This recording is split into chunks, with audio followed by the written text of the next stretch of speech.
Yes.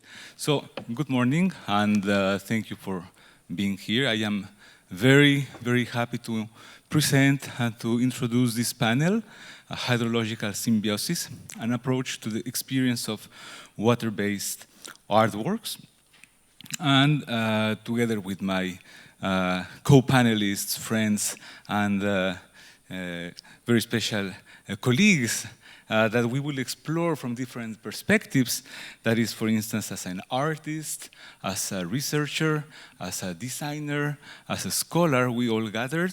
So I will, of course, let each introduce themselves at their turn. My name is Everardo Reyes. I am professor at the University of Paris 8, Paris 8, here in Paris, in the Department of Digital Humanities.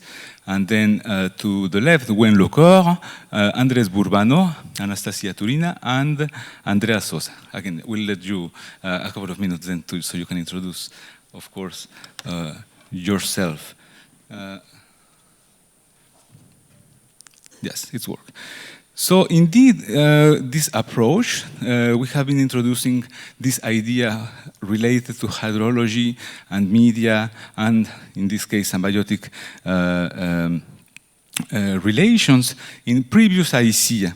So indeed, each one of my friends, my co-panelists here, is also what we can say an initiator. We are at the beginning.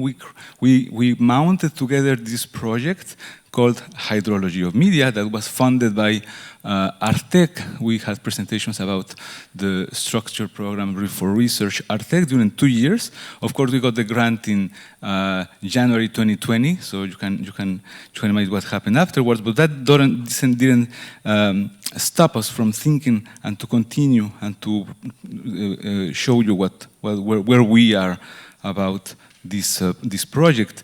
And just to say that at the beginning we also were inspired, and there are many initiatives that have been conducted in the field that have been studied the question. Just to mention one, I remember in 2012 the symposium, the Congress on Water is in the Air, organized by Annick Bureau and Roger Malina and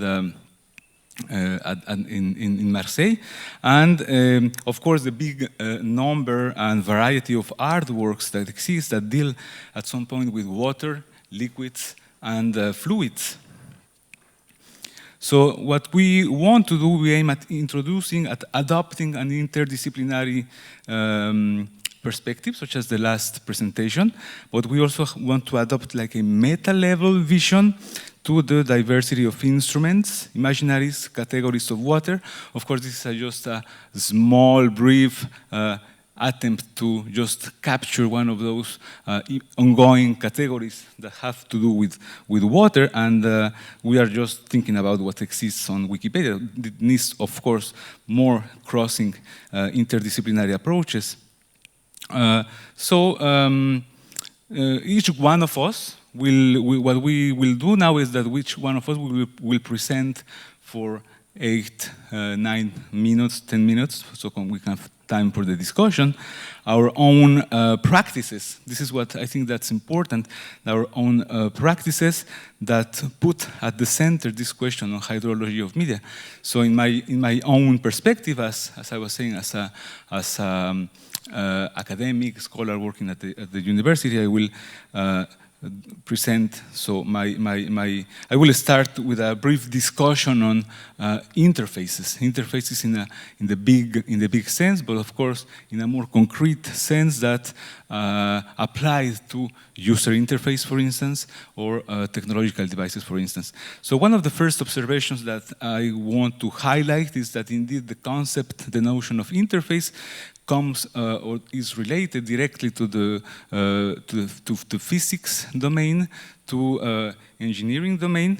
We can, of course, remember what Brandon Hoogway recalled in his book 2014, when James Thomson indeed used the term interface to separate, to identify this area that separates, that distinguishes two different physical properties of two fluids. So in my case, this is important because, well, I work in the field of information and communication, interface design.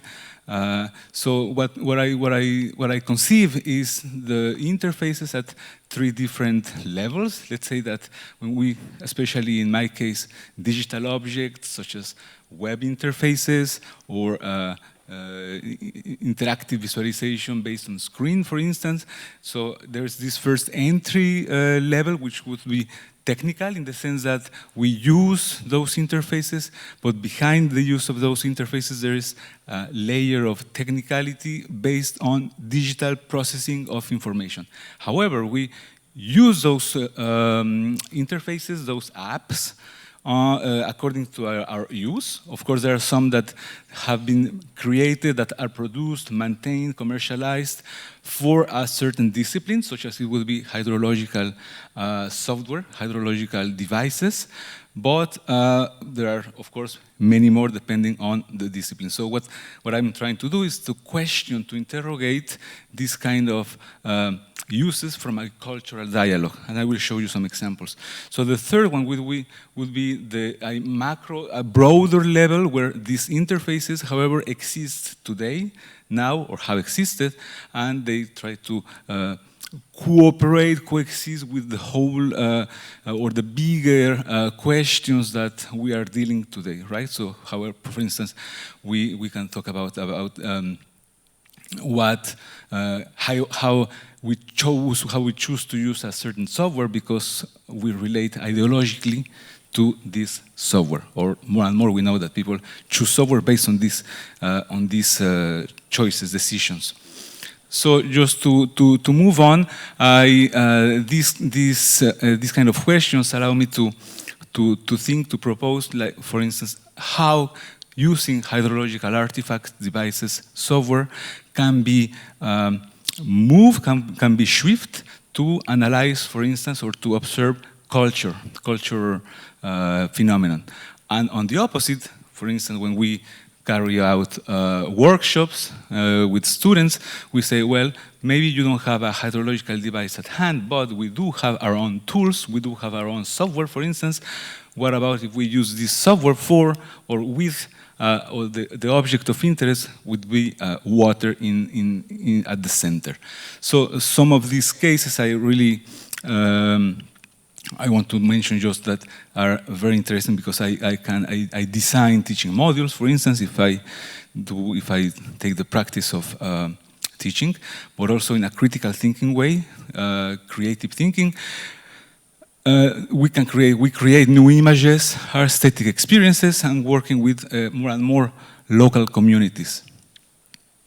So just to start, before finishing and passing the micro, this is, for instance, an example. This is a scheme, right? This is a scheme that will allow us to ask further questions and then even to move into other kind of actions and practices. This is all the museums that exist following the flow of the Danube River, which is, of course, the second largest in Europe after the Volga in Russia.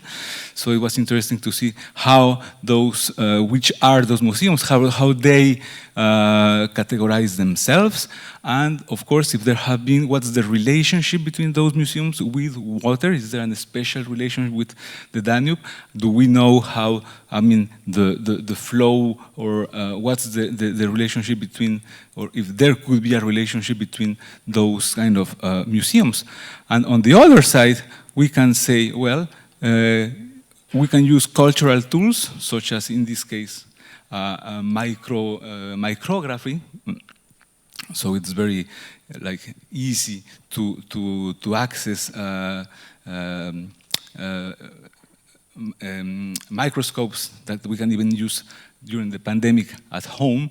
So instead of analyzing or observing small objects, we were thinking about analyzing, in this case, watercolors in paintings.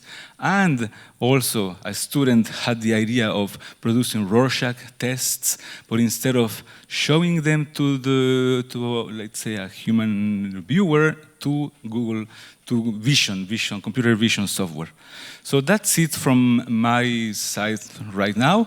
I just want to say that to finish, this is now that the project has come to like a term, and we have to see what's going on next. In this journey, we have now some other colleagues, friends that have joined us, and that we together act with us as collaborators, partners, advisors, inspirers, and we are very happy to show you this and open to more collaborations. So, thank you.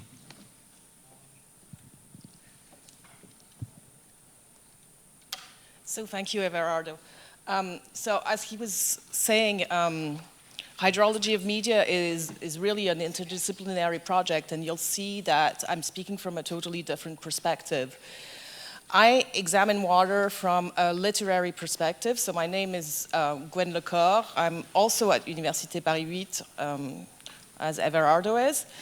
But so I'm going to look more at the poetics of water and looking at it from a literary, scholarly, philosophical point of view. So just to give you an idea of where I'm speaking from, and this is non-digital background, but still, it's important because writers have always been inspired by water. And I'm just giving a flow of examples here, and there is one digital example in there.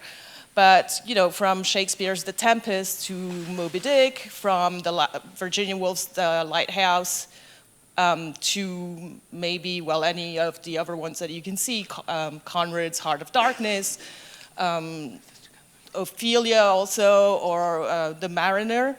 Or if you look at Slipping Glimpse, which is a digital work.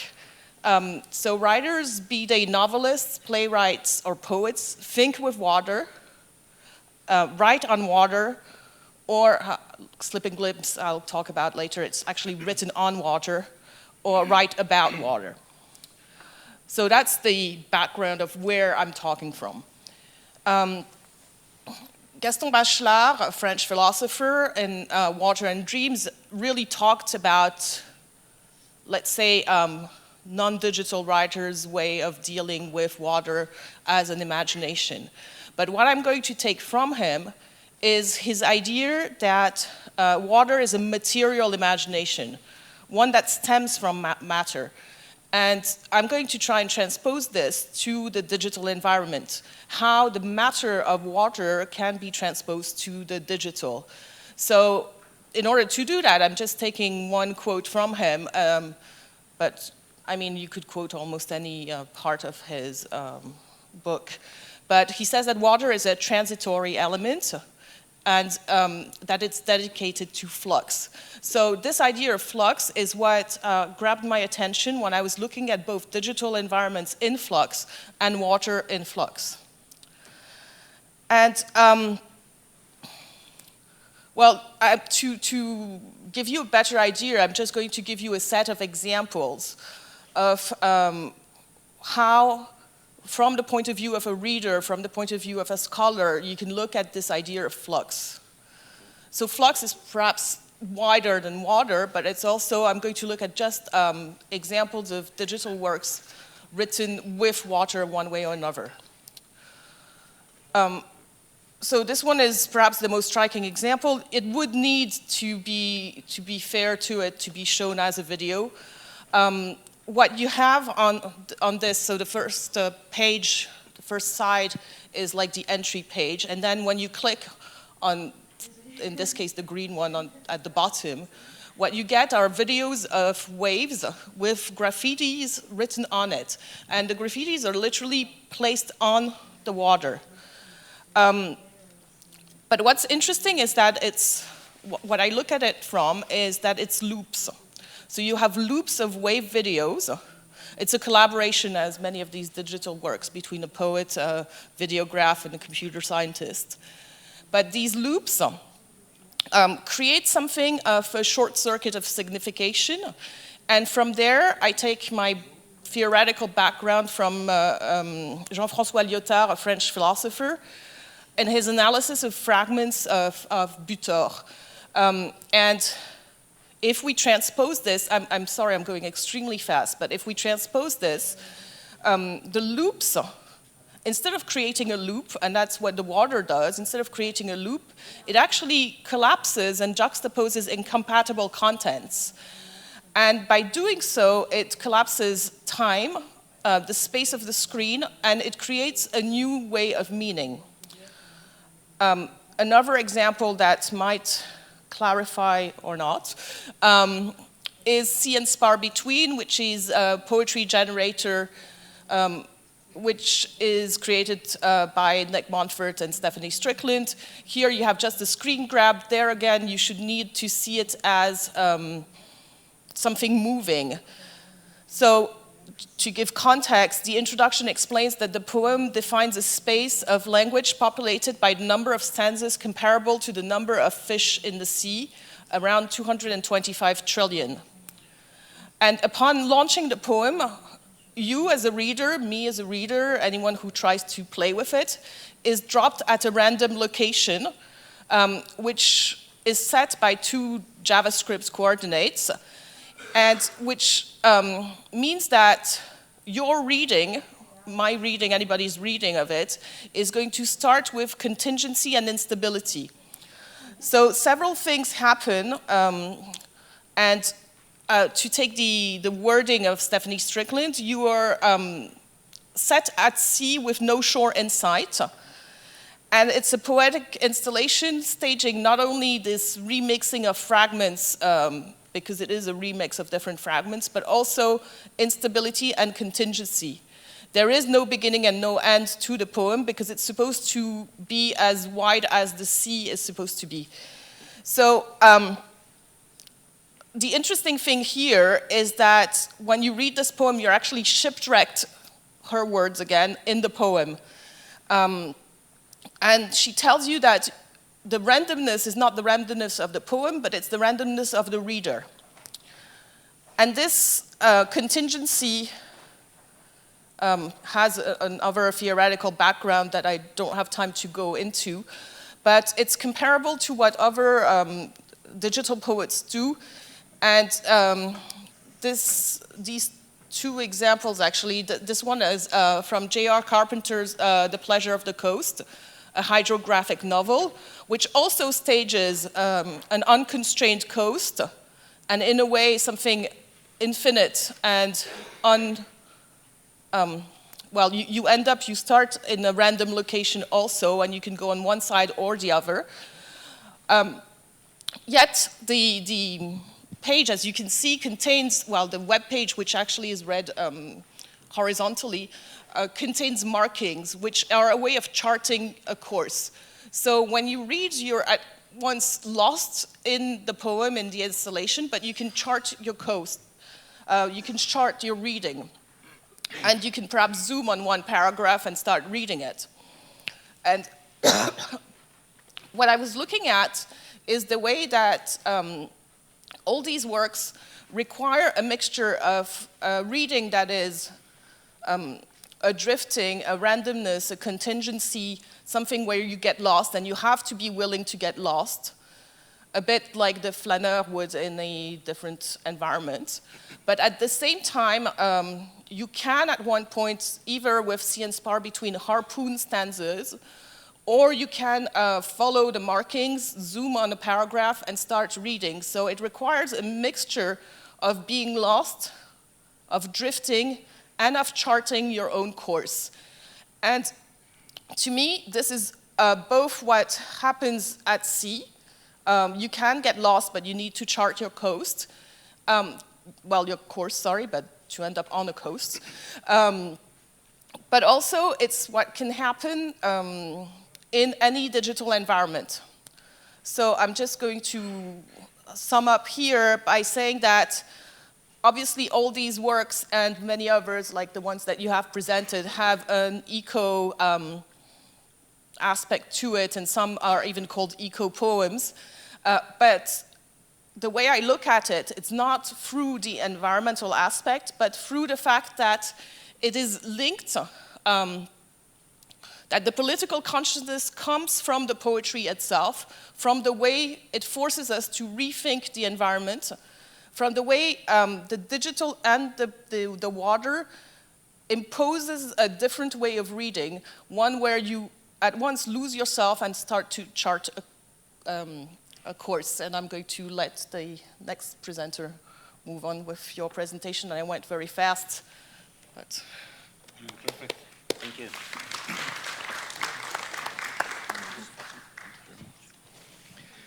So how this works?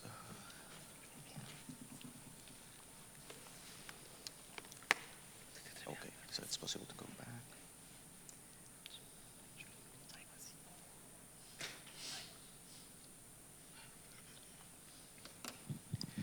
Good morning, everyone. It's a pleasure to be here sharing with you some of the work we're doing together. My presentation is going to be very short, but a topic that is, like, let's say, a different take on the nature of water, and it's related to the history of computing and water.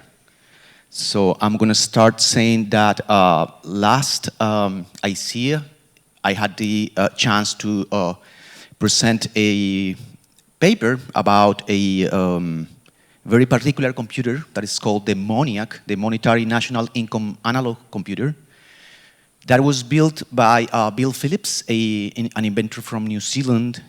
He went to work at London School of Economics, and developed this system that runs with water to represent the national economy of the United Kingdom.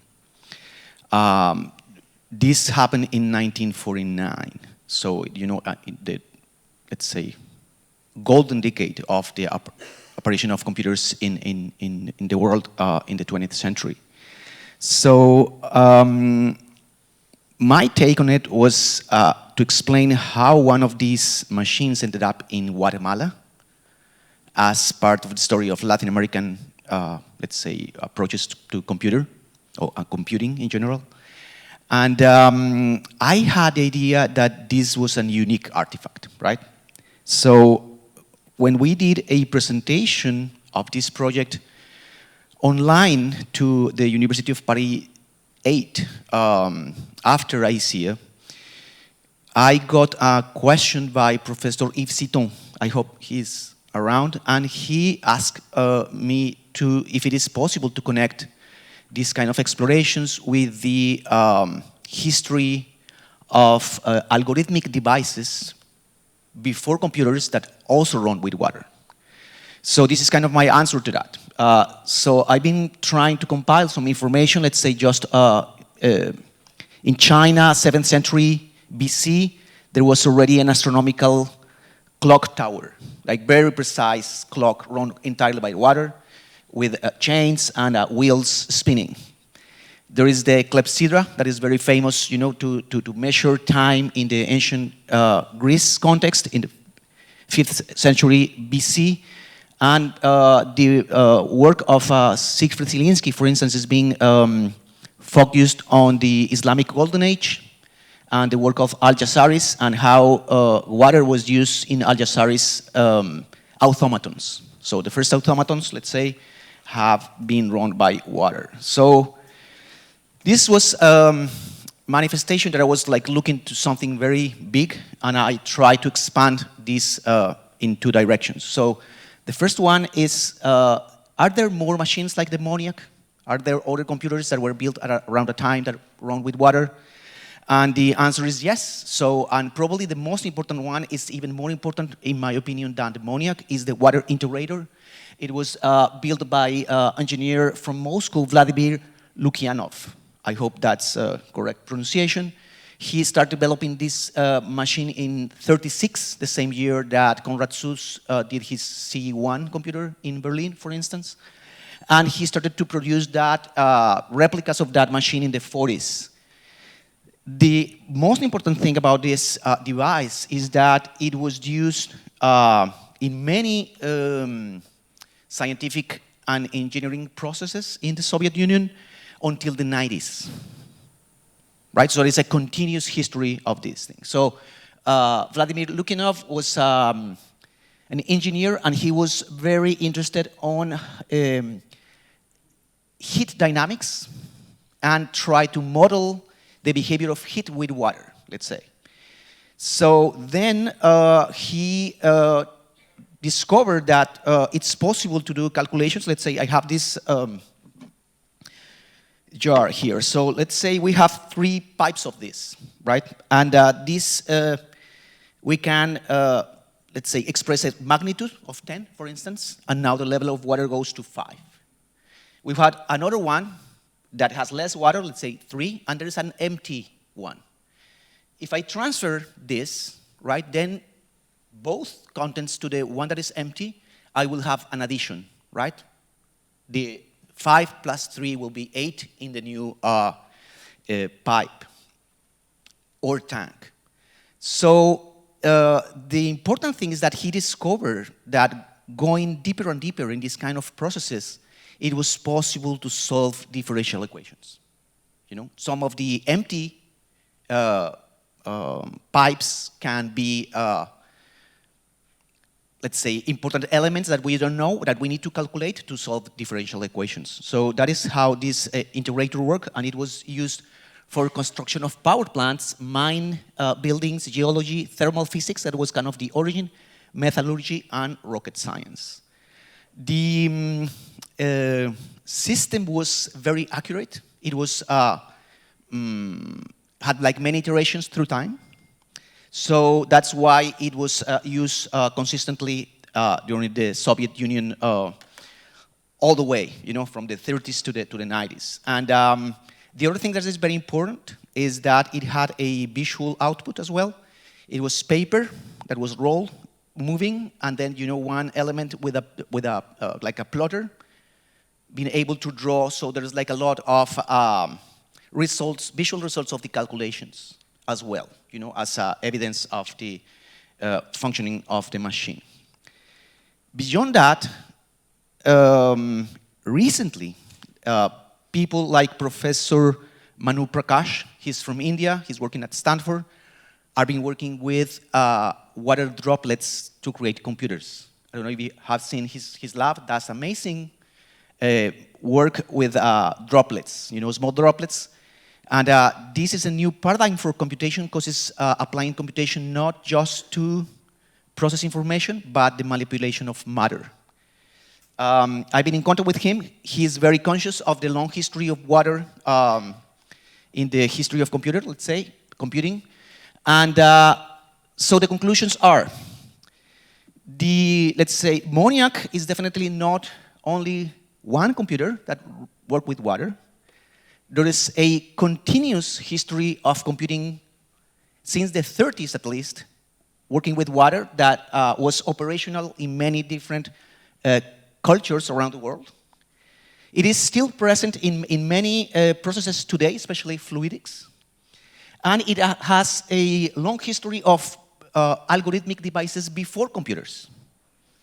And I think this deserves like a lot of attention because our imaginations about the computers go to kind of the electricity, and of course, you know, water is a flux also, so you can model circuits. And it exposes kind of a very interesting territory culturally, because we have New Zealand, Soviet Union, you know, Islamic Golden Age, India, and other ancient cultures. So I think this project should be transnational. Of course, that has a lot of problems as well, because we need to go to primary sources that are in other languages and so on. But probably, you know, the AI times and collaborating with people like Anastasia is the chance to go deeper in that. And that's my contribution. Thanks.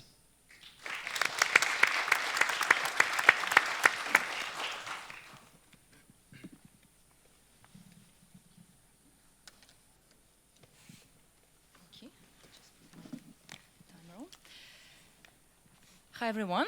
I'm sorry I cannot see you all, so I'll be looking somewhere up. My name is Anastasia Turina. I'm from Queensland University of Technology, Brisbane. I'm an academic, I'm a researcher. I'm also a visual designer with a little bit of background in interaction design as well. I'm researching a lot of things, of course, like as we all do. But one particular interest I've got in my practice is about revealing hidden phenomena, and one of them that interests me is water. And today I structured my talk that it captures like opposite spectrum, opposite ends of the spectrum on which water can act as medium. From, again, like both technological, cultural, and scientific perspectives. So, and before I go, I'd just like to acknowledge the Turrbal and Yagara people, the traditional, the custodians of the lands, the traditional owners and custodians of the lands where I work and live, and also Gangari people, with who I've made a lot of work that you will see shortly. So water, of course, has a lot of significance, both scientific and culturally, and I try to merge these perspectives into one. And again, like tracing back to my interest in revealing hidden matter, I work with I work a lot with the devices, scientific devices, and microscopes in particular. And also today I will be talking about like how water is capable of not just kind of like telling us stories, but also how is it capable of teaching us new knowledge. So here you see an image of the drop, and I'm sorry, I'm not a scientist, I'm not a physics, but however, I just wanted to quickly introduce you to that kind of really interesting ability of water droplet to convey interesting information. So for example, the speed of evaporation of the drop of water is different on its top and on its edge. So this is what you sometimes can see is called coffee drop effect, first invented by Robin Degan back in 1997. So, and it's called coffee drop effect, which you can, of course, observe them yourself. For example, if you drop coffee on the table, after it evaporates, you will see a ring. So that rings will contain particles, which are coffee, essentially. So this is how, after water is gone, we can still see that it was there. So like, it contains information about certain solution. So I work with scanning electron microscopes, not only, of course, but this is one particular interesting medium. And I will show you a little bit, like in the next slides, I will show you the main principle of this microscope's work. But it's really interesting that water after evaporation contains not just all the particles, but it also is capable of capturing the features such as electroconductivity, turbidity, salinity, and so on. So I was interested one day in how can we visually tell the water is contaminated. Sometimes when we look at the, let's say, river, we look at the lake, it can be either very clean and nice, but in the same time it could be, I don't know, maybe poisonous or containing some sort of like biological hazard because of, I don't know, like let's say season of the year or some biological activities, or the other way around, like we can look at the river which is brownish and muddy, but in the same time it would be very healthy, especially for the creatures that live in there, or again, plants that grow in that particular river. So I've conducted a field work with a group of scientists who are also community. So they monitor the river called Mooloolah River, based in Sunshine Coast area. And they conduct different ways of monitoring activities, and one of them was like we used a specific device, and we went through all the line from the head to the mouth of the river just to collect samples, and then of course I've analyzed them through the use of with the microscope, and of course we were able to tell that the ones that are of course collected far from residential places, of course, they looked more healthier, and they looked much more, I would say, aesthetically pleasing, if we can say it like that. So they would be structures like spirals, some beautiful lines, while samples collected closer to the shore, to the residential places, they would be like really, you know, unstructured, chaotic, and of course containing a lot of crystalline structures, which would be indicator of the heavy metals. So certainly that would be an indication of the contamination. So this is the microscope I'm using, and basically that's the whole kind of laboratory principle I'm using. The interesting thing about this microscope is that there is no camera, like as such. So the image you see here is not a photograph, although it can be perceived as a photograph, specifically black and white photograph. The principle of work here is that the sample placed in the chamber of the microscope has to be completely dried. And this is really oxymoron, because I'm working with water, which is no longer water, in order to be able to tell stories about what water is. So the sample has to be completely dried.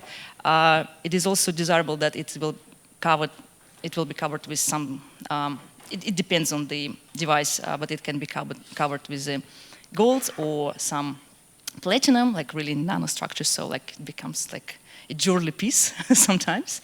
So, and then this sample is placed into the chamber of the microscope, where the electron beam hit this specimen, and secondary electrons, by reflecting from the surface, are collected by the sensor, and then they transformed into the pixels, which then appear into the screen, and we then perceive it as an image. So the interesting thing about here is that areas that look white are not light, and areas that look dark are not shadows. So this is the common, I would say, cultural interest in misconception that not trained microscopist or operator of the microscope would see. In the matter of fact, like the darker areas, they just they sit deeper in the landscape of that particular specimen, while the white areas, these are current, this pretty much like electrons that create that white as we see it white. So it was really interesting to work with microscopists to understand how they train themselves to actually try to not think as they would think of it as a people in the gallery when they would see like black and white photographs. And it's really hard, because this requires to eliminate your human ability to interpret things in the way we used to interpret them. Then I was really interested in kind of create a reconstruction of that dried water. So, and for this I've created a series of algorithms where the audience could, for example, in the gallery, they could touch the screen and see water creating a ripple effect. So in a way, I wanted to create this embodied experience where the visitors could interact with scientific, I would say, scientific artifact, which is an image, in artistic way, but also explore that through their body. And I just forgot to mention is that the very important thing here is that I try always to bring this micro level into the macro level and remove what was created in the laboratory and place it into the gallery context, because this is where it all started to be perceived very differently. So this was an installation I had back in 2017 in Nanyang Technological University. So thanks to some of the beautiful colleagues. I'm not sure if Elke Rinhoub is here, but that was also part when we met back then. As you can see, again, like I just put this image because that demonstrates the scale. And also at this image, you start seeing color. And of course, this was my next attempt to challenge science a little bit. We all know like how today in scientific magazines, or like Popular Mechanics and stuff like that, we can see like beautiful images of, let's say, I call them beautiful because like, they are aesthetically very balanced, and scientists today, they of course, they are trained designers, like visual designers. They know how to use software such as Adobe Photoshop. They know how to harmonize colors and everything like that. However, I guess they've created that visual culture in that scientific field without acknowledging the protocols, I would say, because this would be the misconception. This would be misleading information for, let's say, if we look at the cancer cells, they would highlight certain areas in red, certain areas in green, certain areas in blue. People who would, although we all understand that this is just a map, we still somewhere, like unconsciously, we understand it as colors, and colors has meanings, colors has symbolic representation. So who makes the decision about what color needs to be used is actually kind of leading us towards certain understanding. And sometimes this could be done like without recognizing the consequences of that misleading information. So yeah, this is what was like interesting kind of attempt to again see if the use of artificial colors can create a broader discussion between the scientific and artistic community about like how these two completely different areas of using same medium, which is images, specifically taken as data from devices that produce images, then yeah, it would be really nice. So, and I just quickly, because I'm aware of time, I'm sorry, I'm talking too long. This was a number of projects that I've conducted on the Gangari land. This is the area, remote area, approximately 500 kilometers inland from Brisbane, where we went to the field work and we stayed on the Maranoa River. You see me working with some material here, but this is during winter time where it was completely gone. It's a drought season in Australia. But the idea was to create something in response to that presence and being on country, being on place, being on land. And that is resulted in the small showcase in the City Hall Center, where I've used some projections with the piece I've created before. So another quick mention about interfaces, just to link our talks in some way. Water is fantastic subject matter, of course, and as interface, we sometimes can see, like, for example, one example of interface could be the lens of the camera, like, let's say, on your mobile device. But if we put a small drop of water on that glass, we will create a new layer of interface. So now that becomes air-water-glass interface, which is very interesting because that allows us to use it as a microscope without like using the device like as a proper microscope, which is very fun. You can experiment like with your kids if you have like they would be interested to see what you can get. My recent experiments, and that is just kind of linked to the idea of visualizing with water, because I acknowledge water as being as a non-human agent as well. So this is the bioluminescence effect that I just recently captured in Tasmania. This time of the year, it would be like really good to go and see because it's active there.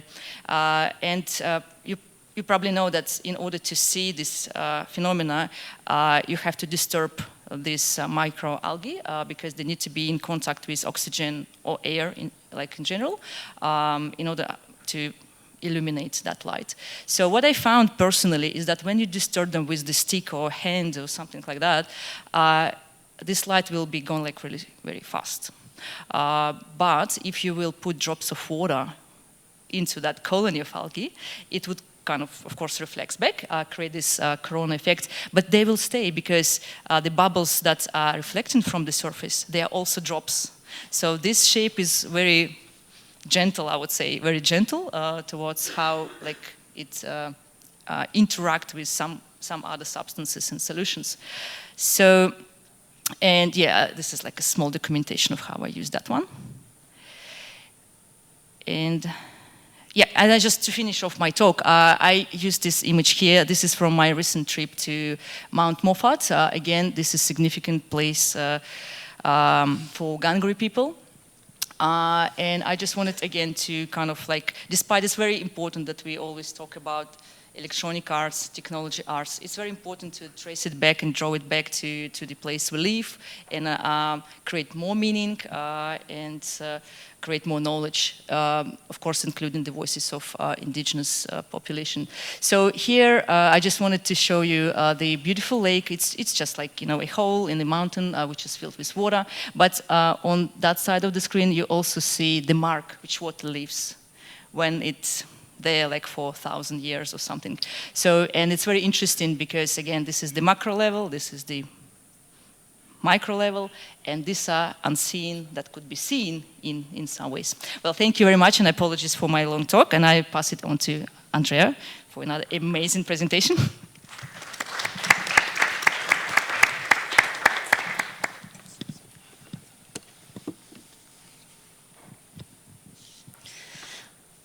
Well, good morning. Thanks for being here, and thanks, Everardo, for the invitation to be part of this panel. My theme is exhibiting water.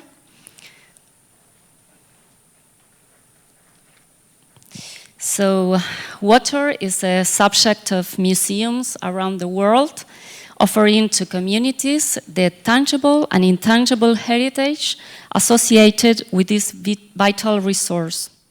This can be seen in the WAMUNET map, a global network of water museums that is an initiative of a hydrological program of UNESCO with more than 70 museums around the world. Recently, ICOM, the International Council of Museums, set a new definition of a museum, highlighting the relevance of being accessible and inclusive, promoting diversity and sustainability. Also, to communicate ethically, professionally, and with the participation of communities, involving different experiences for education, enjoyment, reflection, and knowledge sharing. In 2019, I developed with a large group at the National University of La Plata an exhibition project of art, science, and technology that was called Planeta Agua, Origen y Futuro de la Vida, which will be Planet Water, Origin and Future of Life, with an educational format orientated to children and young audiences. If we think about museums, there are different types. We can have some categories to help us to think, as physical museums, virtual museums, and also hybrid museums. This last type was key for the exhibition design, and instead of thinking of technology associated with the space of the screen and the web in a different virtual space from that of the museum, the physical one, in this type, the technological devices are intrinsically embedded into the physical visit to the museum. Another trigger was to think of it not as an art museum, not as a science museum, but an art and science museum. And also think about how to work with water, knowing that we can work with water as a physical material. We can also work with images of water and the dynamics and cultures around water. The main objective of this exhibition was to raise awareness about the importance of water for survival on the planet. In such a broad topic, the first decision was how to cut thematically and make choices. So, well, these are some information about the amount of experiences, but the most important thing here is that some narrative axes were based, consisting on 5 zones in the following order: to feel the water, to know more about the water, to take care of the water, to travel, and also to create solutions for the future of the water. The idea was to organize the experience from the origin, from the most ancestral in our relationship with water, to reach the future of water and creativity, both scientific and artistic, at the service of a sustainable world. I will show some images of some of the experiences because we have not so much time. One of the central challenges was to create a space for knowledge about the element of water that was scientifically rigorous and at the same time to search for innovative ways of representing and communicating inescapable concepts that are present in most museums dedicated to this vital element. So designing the exhibition and the experiences with new technologies as specific mediation devices and not generic ones was an important goal.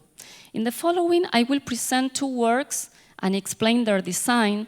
From an art science perspective, we try to avoid generic schemes and to appeal to sensoriality and first-person experiences. Well, this is another images of some of the experience, but we go here to this water art cycle work. This experience was located in the knowing zone. The scientific content referred to the different stages of the water, precipitation, runoff, and filtration, evaporation, condensation.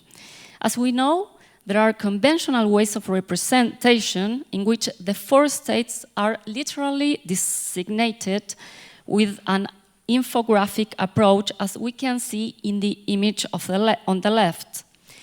As part of the art science approach, the proposal was to give form to these contents, generating a cylindrical object of large dimensions with four embedded vertical screens, in which works of contemporary art were exhibited, works where this element, the water, is in some states of the water cycle. So this is one example of trying to change and mix and address art and science. The other one that I would like to talk about is step-by-step, drop-by-drop. How to account for what it means that thousands of people in the world have to walk hours to a water source and get the minimum amount of liters or less. In conventional terms, the literal data and statistics of this phenomenon could be displayed. However, the starting question for this design was, how does it feel for a person who has to walk for hours in physically demanding conditions to get a few liters of water wherever his or her body can hold in a container? How could this effort be measured for those of us who have drinking water coming out of a tap? How to account for the fact that women and children are the ones who perform this task mostly in the world? So based on these questions, the experience proposed walking as a fundamental action in the interaction. So in front, screens display the one-to-one scale body of a person walking. So whoever carried out the experience symbolically followed the steps of the person who had initiated the walk, mostly women and images of children. When the person stops, a calculation is made to know how much water could have been obtained, taking into account the walking time in reality. Thus, a few minutes in the experience would yield only a few millimeters of water obtained, and a legend explaining how many more hours he would or she have to walk to obtain the minimum amount of water per person suggested by the World Health Organization. To conclude, the ways of incorporating new technologies can be very diverse, becoming an instrument to reproduce pre-existing forms with the impact and attractiveness that this technology usually produces per se, or seeking to create experiences where technology is an unavoidable means to enable an experience that could not occur otherwise, and becomes a support for metaphors that are felt, not only think of. This approach of a specific and particular nature was at the core of the design process in the exhibition in each one of the experiences. So, what to communicate and how to communicate about a theme within the framework of contemporary museography is a fascinating challenge. The museum is no longer what it was decades or centuries ago. Young audiences whose imaginary is forged in interactions in the context of technological devices seem to find special motivation in contexts that propose similar mechanisms as access to knowledge and learning. We have the challenge to open up a channel of communication and with the language of the present, projected it into the future and give life to this new definition of icon.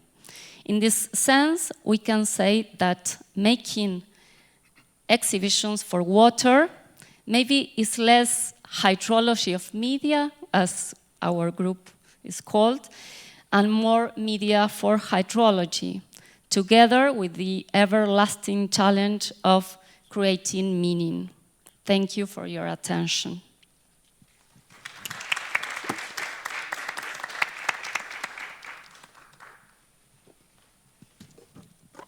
So thank you for spending this time with us. So please, if you feel interested or if you want to know more, we are, of course, here for the rest of the day. We'll be here for the conference. These are some more information resources. So, and I think that we do have some time for questions or discussion, if there's any in the room.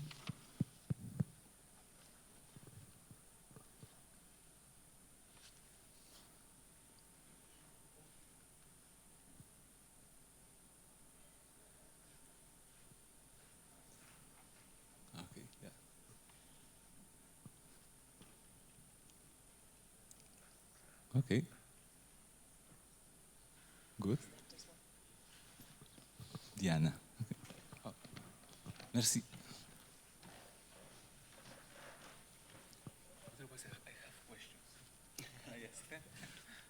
Thank you so much for the presentation and all the great work you're doing. I'm curious about the hydrology of your collaboration. How are you finding the collaborative process itself to be informed by or somehow related to this fluid symbiosis and of water in the way that you're working together? Do we answer all very briefly? In my own case, it's very interesting to talking about collaboration and thinking about what can we do. It's like I work a lot with students. Some of these techniques, methods, materials are very useful for me in the case in the classroom, for instance. So it's trying to move from common, let's say, mundane experiences that we all have with water. At some point, we all have felt how to the rain. I mean, but then switching and moving, taking advantage of this to more aesthetic experiences, and of course thinking about a critique of those devices, how devices embody some cultural conceptions, and of course because there's a practical goal, both how can we move and how can we at least try to suggest a different view of those devices. So to me, it's very, very interesting to start. We started like 2 years ago, so it's very interesting to see how it will evolve and how some even students now are starting to replicate or continue by themselves afterwards. So I am really hope, because there are many, many, many pieces in this big puzzle that can be, of course, connected. Anybody want to add something?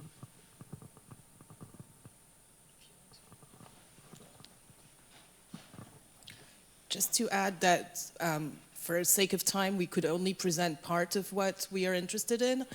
But for instance, in my case, I'm also interested in the relationships between literature and science. And obviously, when you look at electronic literature, you also have to look at electronic art. So anything around it would be interesting. And the notion of interface, what is fascinating for me is that we don't use it in the same way. And it makes you question what an interface really is. Because when I talked about it with Everardo from the point of view of communication science, it's not exactly the same use as it would be with the example that you presented, or when I use it as the interface between the reader and the writer. So it makes you question the concepts a bit more. So that's where it becomes really interesting to work with people from very different backgrounds. And I've always tried to do that. I think it's fascinating. And the fact is that because we were colleagues, it was easier to start the conversation. But I think it brings to every single field a lot more when you start talking outside your field. Can I add something? Yes, yes, yeah. While we move the mic, yeah. Sure. Yeah. What I can say is that we trust each other. That's one thing that is very important in this kind of collaborations. And that's a very important part of the work that Everardo does. I mean, this project survived an adaptation to the COVID situation. We originally had the idea to go field work, and then we needed to adapt kind of, but we're still here, and I think the work's improving. And what I can say is the challenge I'm facing now, let's say writing about history, because I think it's a fundamentally different perspective on computation. It would be very interesting to have a different language, for instance, to approach that. And I've been listening to Wen today, for instance, how she talks about literature. Can be a very interesting approach to use that, for instance, in the way I would like to write about this. So that's an example. Yeah, hi. Hard to formulate a question because it's such a rich, diverse panel. You really started out from ontology and went to matter, and I've been thinking about interface for 30 years, and I have some new perspective on it. So thank you for that rich introduction to your topic. And I guess my question had to do with how technology is certainly evolving in its relationship to water, but just sort of a basic notion that water and technology don't get along. You know, you at a physical matter level, technology is destroyed when it has even just a drop of water. And is that part of maybe a literary narrative or an ontological thought, or certainly your presentation on the history of computer and hydraulics was sort of challenges that. But I mean, from a first-person perspective who's just a user of technology, that's been both a fact and kind of a metaphor about fluids and mechanics. Thank you. Thank you for your comment. Yes. You have I'll just quickly say again, like just for my case, I see water and I approach water as a medium and technology as a tool. And this is just in the attempt to create more awareness and appreciation of water. in different contexts. So I guess throughout my practice, I'm trying to move away from like focusing on technology as such, rather than trying to conceptualize around the medium, which is water. Yeah. The last question, please. Yeah. There was Erandi, I guess first. The last two questions. The last two questions, Yes. then. I'm fascinated by Anastasia working with dried water. This is a concept that now is triggering ideas. And I wanted to ask Andres, maybe a technical question. How do they cope with evaporation in using water as a computing mechanism, if you know that? Sure. So in principle, let's say the basic principle behind it is that there are circuits, right? And you in circuits can have like the same principles that you have with electrons. For instance, resistance is a very simple one, right? Like when you open the water at home, let's say what you were changing is the resistance, like the flux of water through a small hole, in this case, in the metal. So what requires, that is very important in this case, is that you need to configure first the levels of the water in the tanks to later on perform the calculations. It's kind of Kittler's vision of not distinction between software and hardware applied. Because it's matter, and then what the movement, the flux of matter, in this case water, is what represents the computational results. Does it clarify a bit? Okay. And the last question is for you. Quick question about methods and about your working. Is there any